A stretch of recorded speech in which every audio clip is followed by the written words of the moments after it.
दरम्यान एकनाथ शिंदेंच्या या दिल्ली दौऱ्यावर ठाकरे सेनेचे खासदार संजय राऊतांनी बोचरी टीका केली आहे। पाय लटपटायला लागल्यामुळे शिंदे दिल्लीत, त्यांचे मालक दिल्लीत बसलेत अशी टीका राऊतांनी केली आहे। तर शिंदे दिल्लीला गेले तर काय वाईट आहे, दिल्ली दूर नाही, संकुचित बुद्धीचे करंटे टीका करतात असा पलटवार शिंदे सेनेच्या नीलम गोऱ्हेंनी केलाय।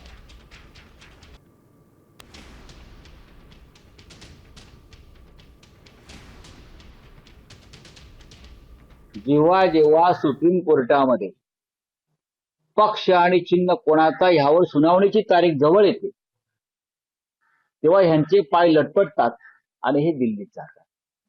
कधी अमित शहाना भेटतात, कधी मोदींना भेटतात। प्रादेशिक पक्षाची मुख्य कार्यालय ही राज्यामध्ये असतात, दिल्लीत नसतात। चंद्राबाबू नायडू दिल्लीत जात नाही त्याच्या पक्षाचं काम ठेवून, किंवा इतर जे पक्ष आहेत।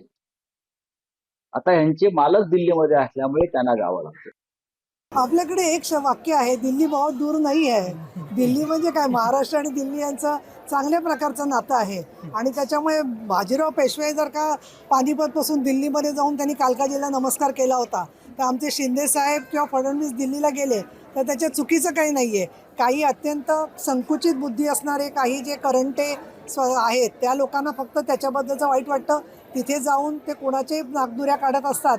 परंतु शिंदे साहेब जर का गेले तर म्हणतात, जशी म्हण आहे मराठीमध्ये की स्वतःचं मुसळ दिसत नाही पण दुसऱ्याच्या डोळ्यातलं कुसळ दिसतं, अशा प्रकारचं सगळी शिंदे साहेबांवर टीका चाललेली आहे। आता isakal.com आहे देशातील नंबर 1 ची मराठी न्यूज वेबसाईट। प्रत्येक अपडेटसाठी isakal.com ला नक्की भेट द्या।